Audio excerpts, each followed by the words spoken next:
نحمده ونصلي على رسوله الكريم اما بعد فاعوذ بالله من الشيطان الرجيم بسم الله الرحمن الرحيم رب اشرح لي صدري ويسر لي امري واحلل عقدة من لساني يفقهوا قولي۔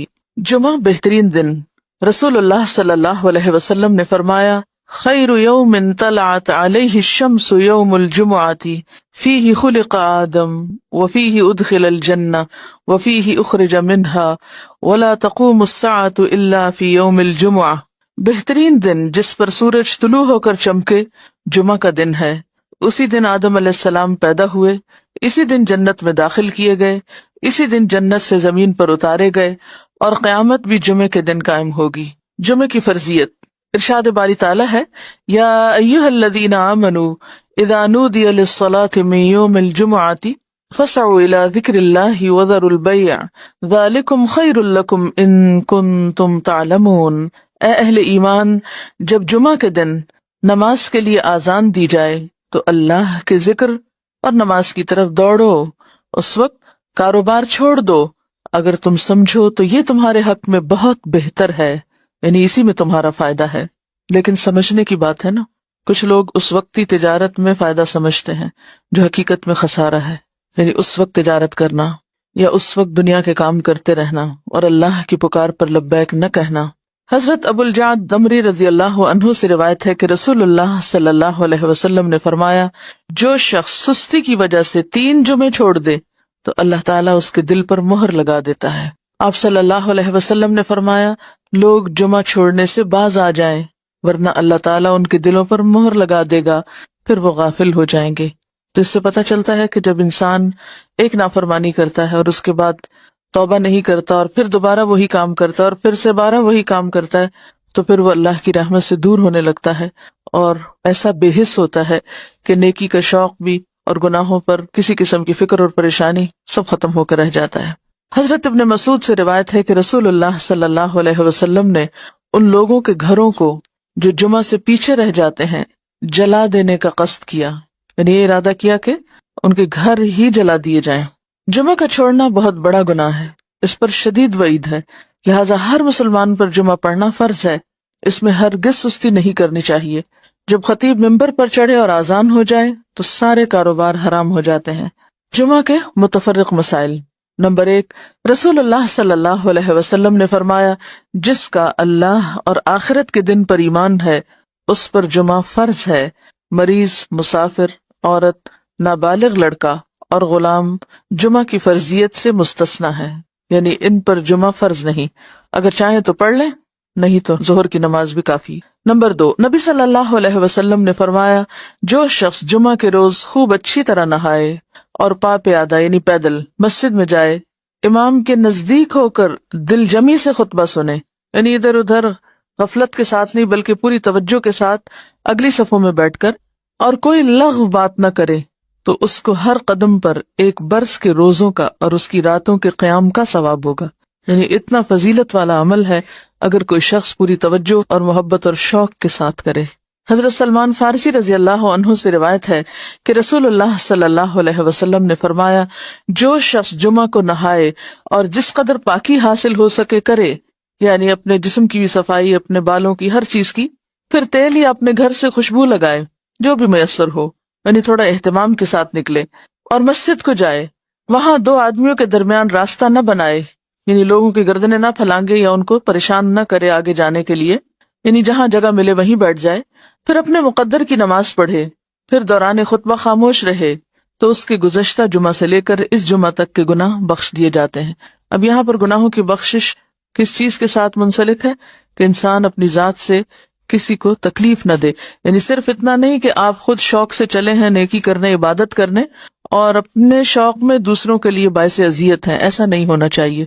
رسول اللہ صلی اللہ علیہ وسلم نے فرمایا، جو شخص غسل کر کے جمعہ کے لیے آتا ہے اور خطبہ شروع ہونے تک جس قدر ہو سکے نوافل ادا کرتا ہے، پھر خطبہ جمعہ شروع سے لے کر آخر تک خاموشی کے ساتھ سنتا ہے، تو اس کے گزشتہ جمعہ سے لے کر اس جمعہ تک اور مزید 3 دن کے گناہ معاف کر دیے جاتے ہیں۔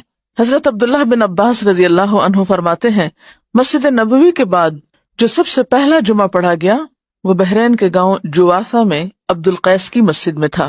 اس سے کیا پتہ چلتا ہے کہ جمعہ صرف بڑے شہر میں نہیں بلکہ گاؤں وغیرہ میں بھی پڑھا جا سکتا ہے، یا جہاں بھی لوگوں کی آبادی ہو، اکٹھے رہتے ہوں، وہاں پر جمعہ پڑھنا چاہیے، یہ جمعے کا اہتمام کیا جانا چاہیے۔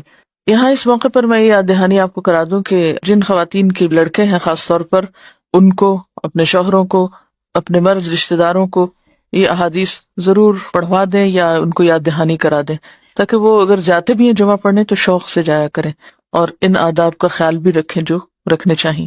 اسد بن زرارہ نے نقی الخدمات کے علاقے میں بنو بیازا کی بستی حزم النبیت جو مدینہ سے 1 میل کے فاصلے پر تھی، اس میں جمعہ قائم کیا۔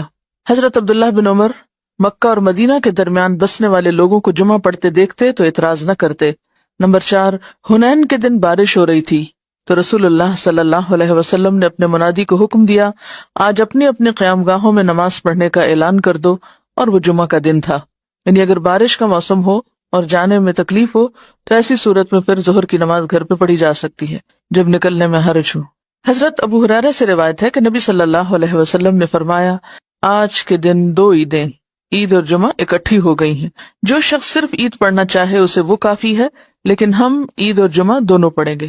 یعنی اگر ایک ہی دن میں 2 چیزیں ہوں تو ایک کی رخصت ہے، یعنی عید پڑھنا کافی ہے، جمعہ جو ہے اس کی بجائے ظہر کی نماز بھی پڑھی جا سکتی ہے، لیکن آپ صلی اللہ علیہ وسلم نے پھر بھی دونوں چیزوں کو پڑھنا پسند فرمایا، اگرچہ سہولت رکھی۔ عبداللہ بن زبیر رضی اللہ عنہ کے زمانے میں جمعہ کے دن عید ہوئی تو انہوں نے نماز عید پڑھائی، جمعہ نہ پڑھایا۔ اس واقعے کی خبر ابن عباس کو ملی تو انہوں نے فرمایا، ان کا یہ عمل سنت کے مطابق ہے۔ نمبر 6، رسول اللہ صلی اللہ علیہ وسلم نے فرمایا، اگر گنجائش ہو تو جمعہ کے لیے روزانہ استعمال ہونے والے کپڑوں کے علاوہ کپڑے بناؤ۔ یعنی اگر گنجائش ہو اور آسانی ہو اور سہولت ہو، اس سے یہ مطلب نہیں کہ ہر ہفتے نیا جوڑا سلوایا جائے، اس کا مطلب یہ ہے کہ جمعے کا جوڑا مخصوص بھی رکھا جا سکتا ہے، ٹھیک ہے، نہیں ایک دفعہ آپ نے سلوا لیا، اس کو ہر روز پہننے کی بجائے جمعے کے دن پہنا جائے، یعنی جمعے کا لباس مخصوص کیا جا سکتا ہے عام روزمرہ کے لباس سے، یعنی اہتمام کی بات ہے اصل میں، صرف نئے کپڑے سلوانے کی بات نہیں ہے۔ نبی صلی اللہ علیہ وسلم نے دوران خطبہ گوٹ مار کر بیٹھنے سے منع فرمایا۔ گوٹ مارنا اس طرح بیٹھنے کو کہتے ہیں کہ ہاتھ یا کپڑے کے ساتھ رانوں کو پیٹ سے ملا کر بیٹھیں، ٹھیک ہے، اس طرح بیٹھنے سے عموماً نیند آ جاتی ہے اور پھر آدمی خطبہ نہیں سن سکتا۔ علاوہ ازیں اس حالت میں آدمی اکثر گر پڑتا ہے یا بے حجاب ہونے کا بھی اہتمام ہوتا ہے۔ بیٹھ کے دکھائیے، جی ہاں، اس طرح، یعنی بہت ہی ریلیکس قسم کی اور کیجول قسم کی سٹنگ ہے، یہ اس سے منع کیا گیا ہے۔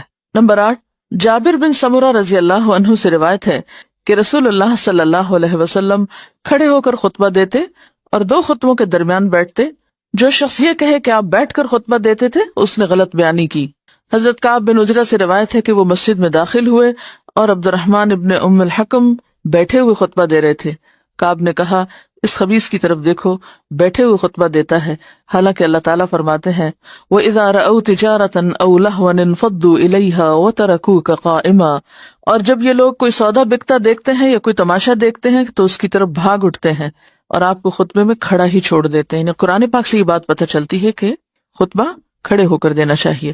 اب یہاں پر آپ سوچ رہے ہوں کہ بہت سخت لفظ استعمال کیا اور شاید ان کے پیچھے یا چھپ کے یا غیبت کے طور پہ کیا، تو اصل بات یہ ہے کہ صحابہ کرام کے اندر آپ نے ایک چیز دیکھی ہوگی کہ وہ سنت کے خلاف کوئی چیز برداشت نہیں کرتے تھے، کیونکہ وہ اللہ کے رسول صلی اللہ علیہ وسلم کو اپنی ذات، اپنی اولاد، اپنے والدین، اپنی ہر چیز سے زیادہ محبوب رکھتے تھے اور آپ کی باتوں کو بھی اسی طرح اہمیت دیتے تھے، لہٰذا کہیں وہ کوئی چیز آپ کی سنت کے خلاف ہوتے دیکھتے تو وہ ان کے لیے بہت ہی سخت ہوتی اور اسی لیے سخت الفاظ بھی استعمال کر جاتے۔ تو بات یہ کہ اسی کا نام من احب للہ و ابغض للہ ہے، وآطا للہ و منع للہ۔ جب ہم دین میں محبت کی بات کرتے ہیں تو ہم سمجھتے ہیں کہ محبت پھر جائز ناجائز ہر بات پہ محبت، یہ بات غلط ہے۔ ٹھیک ہے، درست چیز کو اپریشیٹ کیا جائے اور جو غلط بات ہے اس کو غلط بتایا جائے، اور غلطی جتنی زیادہ بڑی ہو اس کے لیے اتنا ہی فرم ہونا چاہیے، اس کے لیے پھر ڈھیلا ڈھالا رویہ نہیں اختیار کرنا چاہیے جبکہ بات پوری طرح دوسروں کو بتائی بھی جا چکی ہو۔ لیکن ایک بات یاد رکھیے کہ صحابہ کرام کا جو باہم تعلق یا واسطہ تھا، ان کی جو تربیت جس ڈھنگ پر ہوئی تھی، وہاں ذات اور انا اور میں اور شخصیت پرستی جیسی چیزیں نہیں تھی، وہاں محبت بھی اللہ کے لیے تھی اور بغض بھی اللہ کے لیے تھا، اور اس کے ساتھ ساتھ وہ کسی چیز کو اپنی ذاتی وقار کا مسئلہ نہیں بناتے تھے، اس کو پرسنلی نہیں لیتے تھے. ہم کوئی چیز نہ بھی ہو تو اس کو پرسنل بنا لیتے ہیں، یعنی کوئی شخص کسی سے کچھ کہہ رہا ہو تو ہم اس کو اپنے خلاف لے لیتے ہیں. اور اپنی ذات کے بارے میں ہمیشہ بہت ہی سمپیتھیٹک اور بہت سینسٹیو اور بہت کانشیس اور بہت مہربان رہتے ہیں. اٹھتے بیٹھتے چلتے پھرتے تکلیفوں کا ذکر بھی کرتے رہتے ہیں. کبھی ہمیں یہ بھی سوچنا چاہیے کہ جب ہم بہت زیادہ تکلیفوں کا ذکر کرتے ہیں تو کہیں ہم اللہ تعالیٰ کا شکوہ تو نہیں کر رہے ہوتے. تھوڑی دیر کے لیے سوچیں، یہ مسئلہ وہ مسئلہ، یہ پریشانی وہ پریشانی، یہ بیماری وہ بیماری، یہ تکلیف وہ تکلیف، یعنی تھوڑی دیر کے لیے اس بات پر اگر غور کریں کہ ہر وقت ہماری زبان سے شکوے شکایات ہی نکلتے رہیں تو ہمیں کیا معلوم نہیں کہ ہر نقصان، ہر تکلیف، ہر بیماری اللہ کے اذن سے ہی آتی، اور ہر چیز اسی کے ہاتھ میں، وہ جب چاہے. اللہم لا مانع لما آتیت ولا معطی لما منعت ولا ينفع ذا الجد منک الجد. یعنی اگرچہ تکلیف یا بیماری یا دکھ کے اظہار کرنے میں کوئی گناہ کی بات نہیں ہے، لیکن اللہ سے محبت کے ادب کے خلاف ہے. جس سے آپ محبت کرتے ہیں آپ اس کی شکایتیں راہ چلتے تھوڑی کرتے رہتے ہیں. کیا کرتے ہیں؟ ہاں، سمجھ رہے ہیں میں کیا کہہ رہی ہوں؟ اس شخص سے آپ نے کیا سبق سیکھا جس کا صدقہ کسی ایسے شخص کو چلا گیا کہ جو مستحق نہیں تھا، اور وہ دل میں تکلیف میں بھی تھا، پریشان بھی تھا، تو کیا کہا؟ اللہم لک الحمد. ہم یہ اخلاق اور ادب نہیں سیکھ سکتے؟ ہاں سیکھ سکتے ہیں. مثلاً ایک ڈاکٹر کے پاس جا کے بتانا کہ میں بیمار ہوں، اس میں کوئی برائی نہیں، لیکن ہر انسان کو بتانا میں بیمار ہوں، یہ اللہ کی محبت کے ادب کے خلاف ہے. ابراہیم علیہ السلام جو اللہ کے دوست تھے، وہ کیا کرتے تھے؟ کیا کہتے تھے؟ فَإِنَّهُمْ عَدُوٌّ لِّي إِلَّا رَبَّ الْعَالَمِينَ الَّذِي خَلَقَنِي فَهُوَ يَهْدِينِ وَالَّذِي يُطْعِمُنِي وَيَسْقِينِ وَإِذَا مَرِضْتُ فَهُوَ يَشْفِينِ وَالَّذِي يُمِيتُنِي ثُمَّ يُحْيِينِ وَالَّذِي أَطْمَعُ أَن يَغْفِرَ لِي خَطِيئَتِي يَوْمَ الدِّينِ رَبِّ هَبْ لِي حُكْمًا وَأَلْحِقْنِي بِالصَّالِحِينَ وَاجْعَل لِّي لِسَانَ صِدْقٍ فِي الْآخِرِينَ وَاجْعَلْنِي مِن وَرَثَةِ جَنَّةِ النَّعِيمِ. کیا سرگوشی ہے نا اپنے رب سے، کیسے نعمتوں کا اقرار ہے، کیسے محبت اور شکر کا اظہار ہے. اب سوچتے ہو کہ پڑھاتے پڑھاتے پتہ نہیں کہاں چلی جاتی ہیں اور کسی اور ہی irrelevant بات کے اوپر شامت لے آتی ہیں روز. دیکھیے، ایک ہے عام سطح پہ جینا اور ایک ہے مقربین کی سطح پہ جینا. تو ہم معلوم نہیں کہاں ہیں، لیکن مقربین کے رستے پہ چلنا تو چاہیے نا، کہ نہیں؟ اتنی دعائیں مانگ کے کہتے ہیں رب ہب لی حکمن. یہ ہے عجز، یہ ہے عجزی. ساری مناجات کر کے کہتے ہیں اللہ مجھے حکمت دے، قوت فیصلہ دے، سمجھ دے، فہم دے، والحقنی بالصالحین. یہ ہوتی ہے اللہ سے محبت کی علامت ہے. شکوہ محبت کی موت ہوتا ہے، شکوہ محبت کی موت ہوتا ہے. جس سے محبت ہوتی ہے اس سے شکوے نہیں کیے جاتے، یا اس کے شکوے یا اس کی شکایتیں دوسروں کے سامنے نہیں کی جاتی. جب کھینچ کے آہے سر کہتا ہے کوئی بندہ، جس حال میں بھی رکھے صد شکر ہے اللہ کا، میں سوچنے لگتا ہوں یہ شکر کیا اس نے یا تانا دیا اس نے رزاق دو عالم کو. میں سوچتی ہوں کبھی کبھی کہ ہم نہ سمجھی میں پتہ نہیں کیا کیا کرتے ہیں، اور پھر ہم مطمئن اتنے رہتے ہیں کہ ہم سب ٹھیک کر رہے ہیں. یہ جو دھوکہ ہے نا نفس کو، اور یہ جو خوش فہمی اور غلط فہمی ہے ہمیں اپنے بارے میں، اس کے لیے دعا کیا کریں کہ یا اللہ مجھے میرے عیب دکھا، کیونکہ یہ جو دھوکہ ہے خود کا سخت نقصان دہ ہے. اور دنیا میں ہمیں کوئی نہیں پتا چل رہا کہ ہم نیکی کے پردے میں کیا کیا گڑبڑ کر رہے ہیں. قیامت کے دن جب اعمال نامے سامنے آئیں گے نا نمبر لگ کے، تو ہوش اڑ جائیں گے کہ یہ میں کس غلط فہمی میں رہا. رسول اللہ صلی اللہ علیہ وسلم نے جمعہ کا خطبہ دیا. آپ کے سر پر سیاہ رنگ کی پگڑی تھی، اس کے دونوں سرے آپ نے کندھوں کے درمیان چھوڑے ہوئے تھے، اس کے دونوں سرے آپ نے کندھوں کے درمیان چھوڑے ہوئے تھے. رسول اللہ صلی اللہ علیہ وسلم نے جمعہ کے دن مسجد میں نماز جمعہ سے پہلے حلقہ بنانے سے منع فرمایا ہے. یعنی کہ صبح سے ہی آ کے وہاں حلقہ بنا کے بیٹھ جاؤ، کچھ پڑھنے لگ جاؤ. اب سوال یہ پیدا ہوتا ہے کہ جمعہ سے پہلے اس سے منع کیوں کیا گیا؟ دعا مانگ کے جواب دے اللہ سے کہ اللہ صحیح حکمت دے اور صحیح بات کی توفیق دے. دیکھیے کہ ہر چیز کا اپنا ایک مقام ہوتا ہے نا. آپ کو جمعہ کے لیے جانا ہے، جمعہ کی نیت سے جائیں گے نا مسجد میں، اور اگر حلقہ بنانے یا بیٹھنے کے لیے جانا ہے تو وہ اس نیت سے پہلے ہی جا کے بیٹھیں گے نا. تو وہ جو اصل کام ہے وہ کس میں دب جائے گا، اس پہ ایک شیڈو آ جائے گا نا کسی اور عمل کا. مثلاً یہ ایسا ہی ہے جیسے آپ کو کوئی کھانے سے پہلے میٹھا کھلا دے. کئی ملکوں میں کھانے سے پہلے میٹھا کھاتے ہیں. مجھے اب یاد نہیں کہا، میں کہیں کسی جگہ پر گئی تو انہوں نے پہلے میٹھا سرو کیا. میں نے کہا یہ رکھ دیں ابھی بعد میں، کہتے نہیں ہمارے یہاں پہلے میٹھا کھایا جاتا ہے. اچھا، لیکن ہمارے ہاں جیسے عادات ہیں اس میں کیا ہے کہ میٹھا آخر میں کھایا جاتا ہے، ٹھیک ہے. اب اگر کھانے سے پہلے میٹھا کھا لیں تو اس سے کیا امپیکٹ ہوتا ہے کھانے پر؟ کھانے سے پہلے کیا کھاتے ہیں؟ ایپیٹائزر. تو میٹھا ایپیٹائزر نہیں ہے، وہ کیا کرتا ہے؟ فلنگ کر دیتا ہے، بھوک ختم کر دیتا ہے. تو اگر آپ جناب جمعہ سے پہلے ہی ہلکے بنا کے بیٹھ گئے کچھ کرنے کرانے، تو کیا ہوگا؟ جب تک جمعے کا وقت آئے گا پیٹ بھر چکا ہوگا. کیونکہ ہر عبادت کے اندر ایک شوق، اس عبادت کی روح یا جو اس کی اہمیت ہے یا جو اس کے اندر شوق اور ذوق ہے وہ ماند پڑ جائے گا. پہلے سے ہی تھک جائیں گے آپ. عید کی نماز سے پہلے کوئی نوافل نہیں ہے. بنیادی بات یہی ہے کہ اس سے جو جمعے کی اہمیت یا جمعے کی جو خصوصیت ہے اس پر ایک طرح سے اثر بھی پڑتا ہے. چلیے آگے چلتے ہیں. لہٰذا جو علماء خطبہ جمعہ سے پہلے تقریر کرتے ہیں انہیں اس عمل کو ترک کر دینا چاہیے. حضرت انس رضی اللہ عنہ کہتے ہیں کہ رسول اللہ صلی اللہ علیہ وسلم شدت کی سردی میں جمعہ کی نماز سویرے پڑھتے تھے اور شدت کی گرمی میں دیر سے پڑھتے تھے. حضرت جابر کہتے ہیں کہ جب رسول اللہ صلی اللہ علیہ وسلم خطبہ ارشاد فرماتے تو آپ کی آنکھیں سرخ ہو جاتی، آواز بلند ہوتی اور جوش میں آ جاتے تھے، گویا کہ آپ ہمیں کسی ایسے لشکر سے ڈرا رہے ہیں جو صبح یا شام ہم پر حملہ کرنے والا ہے. اور فرماتے کہ میں اور قیامت ساتھ ساتھ اس طرح بھیجے گئے ہیں. آپ اپنی شہادت کی اور درمیانی انگلی کو ملا دیتے، یعنی میرے بعد اب اور کوئی پیغمبر نہیں آئے گا، میرے بعد اب قیامت ہی آئے گی. تو اس سے کیا بات پتہ چلتی ہے؟ اس سے یہ بات پتہ چلتی ہے کہ تعلیم اور خطبے میں فرق ہوتا ہے. تعلیم میں آپ کا انداز کیا تھا؟ آہستہ آہستہ بولتے، لفظ گنے جا سکتے تھے، ایک بات بعض اوقات 3 بار بھی دہراتے. لیکن خطبے کا انداز فرق تھا، وہ زوردار ہوتا تھا، وہ شدت والا ہوتا تھا، اس میں ایک انذار کا پہلو غالب ہوتا تھا، وہ لوگوں کو جھنجھوڑنے والا ہوتا تھا، غفلت سے جگانے والا ہوتا تھا، بیدار کرنے والا ہوتا تھا. اس سے کیا بات سامنے آتی ہے کہ ہر موقع کی مناسبت سے تعلیم کا انداز اور تربیت کا فرق ہونا چاہیے. ہر وقت ایک ہی روٹین میں کام نہیں کرنا چاہیے، ویسے بھی طبیعتیں پھر اکتانے لگتی. نبی صلی اللہ علیہ وسلم نے فرمایا امام کے ساتھ جتنی نماز پالو وہ پڑھو اور جو رہ جائے اسے پورا کرو.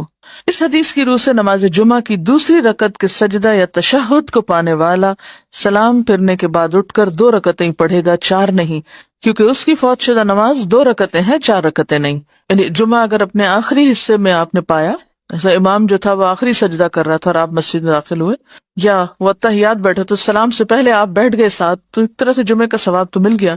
لیکن بعد میں 2 رکعتیں پڑھی جائیں گی، ظہر بنا کے 4 نہیں پڑھی جائیں گی. دوران خطبہ 2 رکعتیں پڑھ کر بیٹھو. رسول اللہ صلی اللہ علیہ وسلم جمعہ کا خطبہ ارشاد فرما رہے تھے کہ ایک شخص سلیق غطفانی مسجد میں آئے اور 2 رکعتیں پڑھے بغیر بیٹھ گئے. نبی صلی اللہ علیہ وسلم نے پوچھا کیا تم نے 2 رکعتیں پڑھی ہیں؟ اس نے عرض کی نہیں یا رسول اللہ. آپ نے فرمایا کھڑے ہو جاؤ اور 2 رکعتیں پڑھ کر بیٹھو. پھر آپ نے ساری امت کے لیے حکم دے دیا جب تم میں سے کوئی ایسے وقت مسجد میں آئے کہ امام خطبہ دے رہا ہو تو اسے 2 مختصر سی رکعتیں پڑھ لینی چاہیے، یعنی خطبے کے دوران بھی پڑھ سکتا ہے. جمعہ سے پہلے نوافل کی تعداد مقرر نہیں بلکہ نبی صلی اللہ علیہ وسلم نے اجازت دی کہ جتنے بآسانی پڑھ سکتے ہیں پڑھ لیں. یعنی ایک دفعہ آپ مسجد میں آ گئے ہیں، آپ 2 پڑھیں، 4 پڑھیں، 6 پڑھیں، جتنے آپ کے پاس موقع ہے، وقت ہے، تو انتظار میں فارغ بیٹھنے کی بجائے بہترین ذکر ہے نماز وہ کریں، مگر کم از کم 2 ضروری ہیں. گردنیں نہ پھلانگے. حضرت عبداللہ بن بسر رضی اللہ عنہ سے روایت ہے کہ جمعہ کے دن رسول اللہ صلی اللہ علیہ وسلم خطبہ دے رہے تھے کہ ایک شخص لوگوں کی گردنیں پھلانگتا ہوا آنے لگا تو آپ نے یہ دیکھ کر فرمایا بیٹھ جاؤ، تم نے لوگوں کو ایذا دی اور دیر لگائی ہے. آنیت و آذیتا، دیر سے پہنچے ہو اور تکلیف دے رہے ہو، بعد میں آئے ہو اور گردنیں پھلانگ پھلانگ کے آگے آ کے بیٹھ رہے ہو. یہ بد اخلاقی بھی ہے کیونکہ پہلے آنے والوں کا حق پہلا ہے. ہمیں تھوڑا سا اس بات کا ضرور خیال رکھنا چاہیے کہ ہر وقت اپنی ہی ذات کو اہم نہیں سمجھنا چاہیے کہ میں امپورٹنٹ ہوں، مجھے آگے جگہ ملنی چاہیے، مجھے قریب. اگر آپ کو اتنا ہی شوق ہے تو پھر آپ وقت پر آئیں. یعنی کوئی بھی کام جس میں دوسروں کا نقصان ہو اور اپنا فائدہ ہو تو ضرور اس کا وزن کرنا چاہیے کہ میں کسی کو نقصان دے کر اپنا فائدہ حاصل کر رہی ہوں تو یہ میں کس قسم کی نیکی کما رہی ہوں. دیکھیے آپ ایک نیکی کرتے ہیں جس میں آپ نیکی کر رہے ہیں اور دوسرے کا کوئی نقصان نہیں، دوسرے کو کوئی تکلیف نہیں، لیکن اگر آپ نیکی کر رہے ہیں اور دوسرے کو تکلیف پہنچ رہی ہے اس سے تو پھر آپ کو سوچنا پڑے گا. کیوں؟ آپ پہلے دفع مضرت کریں گے یا پہلے جلب منفعت کریں گے؟ دفع مضرت کریں گے نا، ٹھیک ہے نا، یعنی دوسروں کی تکلیف کو پہلے دور کریں. اس کی چھوٹی سی مثال ہے، مثلاً آپ کو شوق ہے بلند آواز سے قرات کرنے کا، لیکن آپ کے آس پاس اور بہت سے لوگ ہیں. بلند آواز سے قرات پسندیدہ ہے، منع نہیں ہے، لیکن اگر آپ بلند کریں اور دوسرے اپنا ذکر بھی نہیں کر پا رہے، کسی کام کے قابل نہیں، تو آپ کیا کر رہے ہیں؟ یہ کس قسم کی نیکی کر رہے ہیں؟ اس نیکی سے بہتر ہے کہ آپ دوسروں کو تکلیف سے بچائیں. اسی طرح کوئی شخص سو رہا ہے اور آپ تہجد پڑھنے کے لیے دروازہ کھول رہے ہیں، بند کر رہے ہیں، اذیت دے رہے ہیں دوسرے کو، تو کوئی بھی نیکی نہیں اگر اس نیکی کے پیچھے دوسروں کو اذیت دینا اور دوسروں کو تکلیف دینا اور دوسروں کو تنگ کرنا اور زچ کرنا اور دوسروں پہ بوجھ ڈالنا شامل ہو جائے. آپ نیکی ایسی کریں کہ جو دوسروں کے لیے تکلیف کا سبب نہ بنے. تو جمعہ کی نماز کے لیے آنے والوں کو جہاں جگہ ملے وہاں بیٹھ جانا چاہیے، دوسروں کو تکلیف نہیں دینی چاہیے. اب پہلے آنے والوں کا ثواب.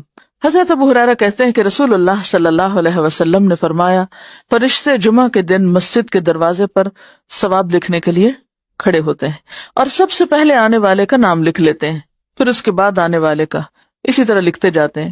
جو شخص نماز جمعہ کے لیے اول وقت مسجد میں جاتا ہے اس کو اتنا ثواب ملتا ہے جتنا مکہ میں قربانی کے لیے اونٹ بھیجنے والے کو ثواب ملتا ہے. پھر جو بعد میں آتا ہے اس کو اتنا ثواب ملتا ہے جتنا مکہ میں قربانی کے لیے گائے بھیجنے والے کو، اس کے بعد آنے والے کو دمہ بھیجنے والے کے برابر، اس کے بعد آنے والے کو مرغی اور اس کے بعد آنے والے کو انڈا صدقہ کرنے والے کی مانند اجر ملتا ہے. پھر جب امام خطبہ دینے کے لیے نکلتا ہے تو فرشتے دفتر لپیٹ دیتے ہیں اور خطبہ سننے لگتے ہیں. رجسٹریشن کمپلیٹ، کون کون داخل ہو گیا اس ثواب میں، بس اب دروازہ بند. تو نیکی کے کاموں میں تاخیر کرنا اور ہمیشہ ڈیلے کرنا اور پیچھے رہنا، اس کے بارے میں حدیث آپ نے پڑھی ہوگی کہ کچھ لوگ پیچھے رہتے جاتے ہیں حتیٰ کہ اللہ ان کو پیچھے ڈال دیتا ہے. تو اس چیز کو ضرور مد نظر رکھیں کہ نیکی کے کام میں آگے بڑھنے والے ہی السابقون السابقون ہوتے ہیں. اللہ یہ کہ کوئی عذر ہو، کوئی تکلیف ہو، وہ اور بات ہے، لیکن عادت نہیں بنا لینی چاہیے سستی اور کسل مندی اور تاخیر کی. اچھا کوئی بات نہیں، پھر صحیح. رسول اللہ صلی اللہ علیہ وسلم نے فرمایا، جمعہ کے دن ایک گھڑی ایسی ہے کہ جو مسلمان اس گھڑی میں اللہ سے بھلائی کا سوال کرے تو اللہ تعالیٰ اس کو قبول کرتا ہے. نبی صلی اللہ علیہ وسلم نے فرمایا، جمعہ کی قبولیت کی گھڑی امام کے ممبر پر بیٹھنے سے لے کر نماز کے خاتمے تک ہے، یعنی اس سارے وقت میں کوئی بھی وقت انتہائی قبولیت کا. اچھا اب نشاندہی بھی کر دی گئی اور بتا بھی دی گئی کہ ایک گھڑی، اس سے کیا فائدہ ہوگا کہ لوگ اس وقت کو پوری طرح اللہ کی طرف متوجہ ہو کے گزاریں گے کہ معلوم نہیں کون سی گھڑی، اور میں اس گھڑی میں ادھر ادھر دیکھتا ہوا غافل رہ کے وقت ضائع کر بیٹھوں، یہ چانس گنوا بیٹھوں. اگر کوئی آپ کو یہ کہے کہ اگلے 10 منٹ میں آپ کے اوپر چھت سے ایک سونے کا انڈا نیچے گرنے والا ہے، تو آپ کیا کریں گے؟ اس 10 منٹ میں تو سانس بھی نہ لیں، شاید آنکھ بھی نہ جھپکیں کہ کہیں ایسا نہ ہو کہ میں آنکھ بند کر جاؤں اور وہ انڈا مس ہو جائے مجھ سے. ہاں، غافل نہیں ہوگے. تو آپ دیکھیے کہ کسی ایک دعا کا قبول ہو جانا سونے کے انڈے سے کہیں زیادہ قیمتی. لیکن عموماً جب خیر و بھلائی اور برکت کی تقسیم ہوتی ہے تو ہم اسی قسم کی غفلت کا ثبوت دیتے ہیں اور توجہ نہیں کرتے، اور کبھی سونے لگتے ہیں اور کبھی ادھر ادھر توجہ کرنے لگتے ہیں. تو جمعے کا وقت خطبے سے لے کر نماز تک، دعا تک، بہت ہی بہترین گھڑیوں میں سے جب بندہ اپنے رب کے قریب ہوتا ہے. لہٰذا آنا بھی جلدی چاہیے کہ سابقون ہوں، اور سابقون کون ہوتے ہیں؟ المقربون ہوتے ہیں. اور مقربون وہی ہو سکتے ہیں کہ جو ایسے مواقع کو بخوبی استعمال کرنا جانتے ہوں اور ان مواقع میں غافل نہ ہوں. بعض اوقات ایک لمحے کی غفلت انسان کو سالوں پیچھے لے جاتی. خطبہ جمعہ کے مسائل. رسول اللہ صلی اللہ علیہ وسلم 2 خطبے ارشاد فرماتے، ان کے درمیان بیٹھتے، خطبہ میں قرآن مجید پڑھتے اور لوگوں کو نصیحت کرتے. آپ کی نماز بھی اوسط درجے کی اور خطبہ بھی اوسط درجے کا ہوتا، بہت طویل خطبہ نہیں ہوتا تھا. آپ نے فرمایا کہ آدمی کی لمبی نماز اور مختصر خطبہ دانائی کی علامت ہے، یعنی عقل مندی کی بات ہے. بس نماز عام نمازوں کی نسبت طویل کرو اور خطبہ عام خطبوں کی نسبت مختصر کرو. نبی صلی اللہ علیہ وسلم خطبہ جمعہ میں سورۃ قاف کی تلاوت فرماتے تھے. حضرت ابو ہریرہ رضی اللہ عنہ روایت کرتے ہیں کہ رسول اللہ صلی اللہ علیہ وسلم نے فرمایا، جمعہ کے خطبہ میں جب تو اپنے پاس بیٹھنے والے کو یہ کہے کہ چپ رہو تو بلا شبہ تم نے بھی لغو کام کیا.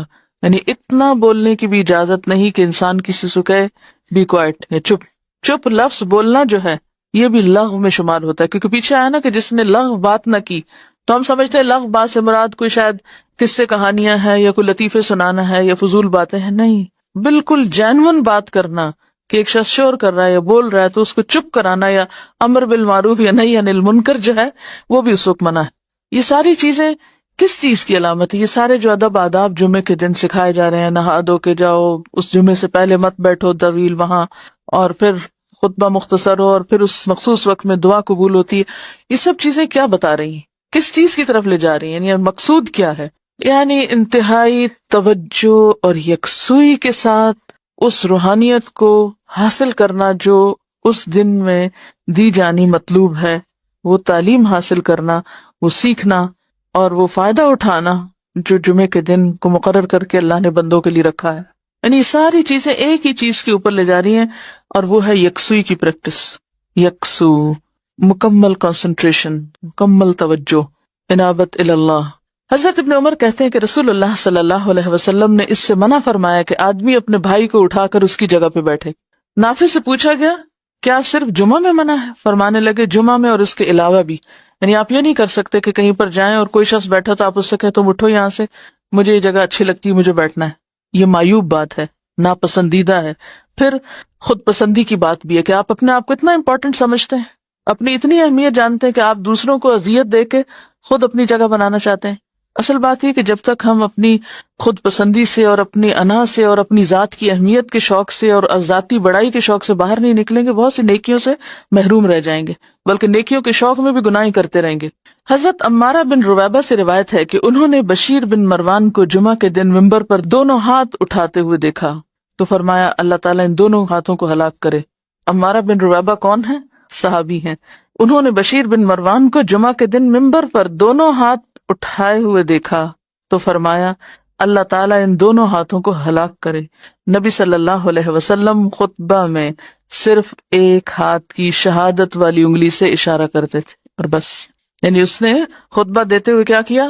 جیسے عام سپیکرز کہتے ہیں نا، دونوں ہاتھ اٹھا اٹھا کے اور جیسے مکے لہرا لہرا کے اور بازو اٹھا اٹھا کے خطبہ دینا انتہائی ناپسندیدہ چیز. تب آپ دیکھیں کہ صحابی کی تنقید کتنی سخت ہے، ایک طرح سے بددعا دے رہے ہیں کہ اللہ ان دونوں ہاتھوں کو ہلاک کرے، کیونکہ نبی صلی اللہ علیہ وسلم خطبے میں صرف دائیں ہاتھ کی شہادت کی انگلی اٹھاتے تھے، لیکن جو خبردار بھی کرنا ہوتا تھا اور بس. نبی صلی اللہ علیہ وسلم نے کھڑے ہو کر خطبہ دیا اور آپ کے ہاتھ میں عصا یا کمان تھی. نبی اکرم صلی اللہ علیہ وسلم 2 خطبے دیتے اور ان کے درمیان بیٹھتے کیوں تھے؟ شارٹ بریک ایک طرح سے، تاکہ پھر سے توجہ ہو جائے. ظہر احتیاطی کی بدعت.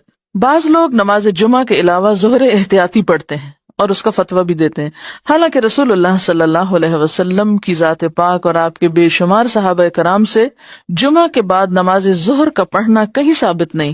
ہم حیران ہیں کہ نماز جمعہ ادا کرنے کے بعد احتیاطاً ظہر کے فرض پڑھنے والے اور پڑھنے کا حکم دینے والے اللہ تعالیٰ کو کیا جواب دیں گے؟ کیا رسول اللہ صلی اللہ علیہ وسلم جمعہ کے بعد ظہر پڑھنا اور لوگوں کو بتانا بھول گئے تھے، جو بعد میں آنے والے لوگوں نے ایجاد کر کے تکمیل دین کی ہے؟ جمعہ کے دن روزہ رکھنا. نبی صلی اللہ علیہ وسلم نے جمعہ کا دن روزے کے لیے اور جمعہ کی شب یعنی جمعرات اور جمعے کے درمیانی رات کو عبادت کے لیے خاص کرنے سے منع فرمایا. پھر آپ دیکھیے کہ جمعے کے دن روزے سے منع کر دیا گیا، کیا حکمت ہو سکتی؟ دیکھیے کہ روزہ رکھ کے ایک طرح سے کچھ کمزوری بھی تو ہو جاتی ہے نا، اور بعض اوقات ہو سکتا ہے کہ آپ کے قریبی علاقے میں جمعے کا اہتمام نہ ہو، آپ کو دور جانا ہو. پھر اسی طرح یہ ہے کہ صرف ایک ہی دن کو مخصوص کر لینا عبادت کے لیے اور باقی سارے دن بھول جانا، یعنی سارا کچھ ایک ہی دن اکٹھا کرنا اور بہت کچھ ایک ہی دن کر کے اور باقی دنوں میں فارغ ہو جانا، ان چیزوں کا سدباب کیا گیا. روزے کے لیے جمعرات کا دن زیادہ پسندیدہ ہے جمعے کی نسبت.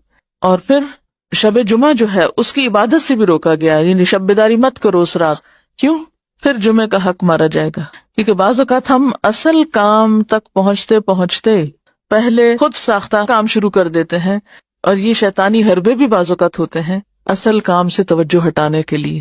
اور دیکھیں یہ جو ٹائم مینجمنٹ کے اصول ہیں ان میں ایک بہت ہی بنیادی اور اہم اصول کیا ہے کہ اہم کام سب سے پہلے، اور کاموں کو پرائرٹائز کرنا. یعنی اگر آپ چاہتے ہیں کہ بر وقت کام ہو اور آپ اپنے وقت کا بھرپور استعمال کریں تو اس میں اہم چیز پہلے، اور اپنی ترجیحات کا تعین، کاموں کو پرائرٹائز کرنا.